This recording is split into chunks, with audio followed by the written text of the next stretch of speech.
یہاں میں ایک بات بتا دوں، میں کرکٹ میچ دیکھتا نہیں ہوں، اطلاعات مل جاتی ہیں، 2 منٹ کی بات کر کے اپنے ٹاپک پہ چلوں گا، کیونکہ یہ بھی ٹینشن بہت ہو رہی ہے لوگوں کو، پاکستان ہار گیا، پاکستان ہار گیا، پاکستان ہار گیا۔ تو کیا ہو گیا؟ ہار گیا بھائی، گیند بلے کا میدان ہے، ہار جائے، کچھ اس سے کچھ بھی نہیں ہوتا۔ پاگلوں کی طرح وہ کھلاڑی بھی پڑے ہوئے ہیں میدان میں، وہ بھی کلابازیاں کھا رہے ہیں جیسے پتہ نہیں کیا ہو گیا۔ تو ہمیں تو نہ جیتنے کی کوئی خاص خوشی ہوتی ہے، نہ ہارنے پر کوئی خاص بولو غم ہوتا ہے۔ کھیل ہے یار، کھیل کو کھیل سمجھو۔ تو پاگل، وہ پاگل ہے، تم تھوڑی پاگل ہو۔ ہمارے پاس ٹینشن کی اور کم چیزیں ہیں جو ہم ان چیزوں پہ یار، قومیں کھیل ہے نا، کھیل، اس میں ہار بھی ہوتا ہے، تھوڑا سا خوشی ہو جائے، جیت گیا ہے بھائی، جیت گیا تو تھوڑا ہاں ہاں وہ بس ختم۔ اس سے زیادہ کھیلوں پہ خوشی منانا یہ آپ کے پاگل ہونے کی علامت ہے۔ کھیل ہے، کھیل ہے۔ لوگ کہتے ہیں قوموں کی تقدیریں بدل رہی ہیں تقدیریں، لیکن بے وقوفوں کی تقدیریں بدل رہی ہیں اس سے۔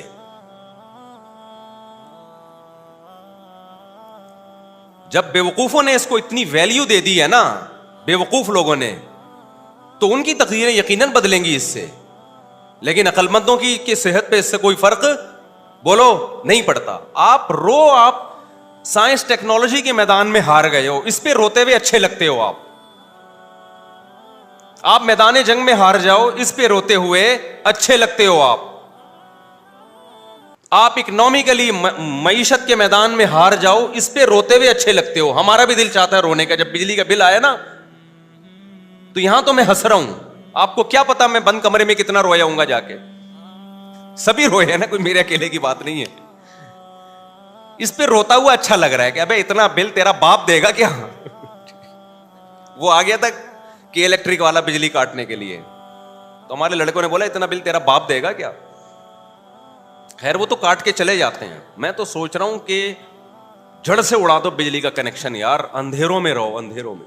ایک آدمی کا کسی گاؤں سے فون آیا، مفتی صاحب پورے گاؤں کی بجلی کٹ گئی ہے، کچھ زکوٰۃ صدقہ بھیج دو اللہ کے نام پہ، سولر پلیٹیں لگانی ہے میں نے، سولر پلیٹیں۔ میں نے کہا دیکھو خالی تمہاری بجلی کٹی ہوتی نا، باقی گاؤں والوں کی نہیں کٹی ہوتی تو سمجھ میں آتا ہے ہم زکوٰۃ دے دیتے، آپ سولر پلیٹیں لگا دیتے۔ جب سارے گاؤں کی کٹ گئی تو جب سب اندھیرے کو انجوائے کر رہے ہیں تو آپ بھی کیا کرو، انجوائے کرو۔ اب وہ ہوشیار ہو گیا کہ اگلی دفعہ زکوٰۃ مانگنے کے لیے اسٹائل کیا کرنا پڑے گا، چینج کرنا پڑے گا، یہ والا اسٹائل سے کام نہیں بنا۔ سمجھ رہے ہو کہ نہیں سمجھ رہے؟ کسی نے مجھ سے کہا کہ پورے گاؤں میں قربانی نہیں ہوتی، گوشت ہی نہیں آتا، مفتی صاحب ہمارے گھر پہ نہیں ہو رہی، سب جگہ ہوتی تو گوشت آ جاتا۔ میں نے کہا جب پورے گاؤں میں ہی نہیں ہو رہی تو پھر آپ کے بھی نہیں ہو رہی، یا تو اتنا سارے کھا رہے ہوتے آپ بیچارے، تو جس غم میں سب برابر کے شریک ہوتے ہیں وہ غم پھر غم نہیں لگتا۔ تو ہونا یہ چاہیے کہ الیکٹرک والوں کو بولو کہ پورے محلے کی بجلی قیامت تک کے لیے جڑ سے خاتمہ کر دو اس کا، نہ رہے گا بانس، نہ بجے گی بانسری۔ اس کے بڑے فضائل ہیں۔ رات کو ٹائم پہ سو جاؤ گے جب اندھیرے ہوں گے۔ آپ کہو گے گرمی میں سوئیں گے کیسے؟ 1 ہفتہ نیند نہیں آئے گی، اس کے بعد تمہارے باپ کو بھی نیند آئے گی گرمی میں۔ نیند ایسی چیز ہے جو ہم سے پوچھ کے نہیں آتی، ہم پہ مسلط ہوتی ہے۔ دیکھو اس کی ایک مثال دیتا ہوں۔ اب ایسا نہ ہو کہ الیکٹرک والے میری بجلیاں کاٹ کے چلے جائیں کہ یار یہ تو باقیوں کی کاٹیں، اس کو تو ضرورت ہی نہیں ہے بجلی کی۔ بھائی کاٹو تو سب کی بجلی کاٹو، خالی ہمارے اکیلے کی نہیں کاٹو، ہم یہ کہہ رہے ہیں، سمجھ رہے ہو؟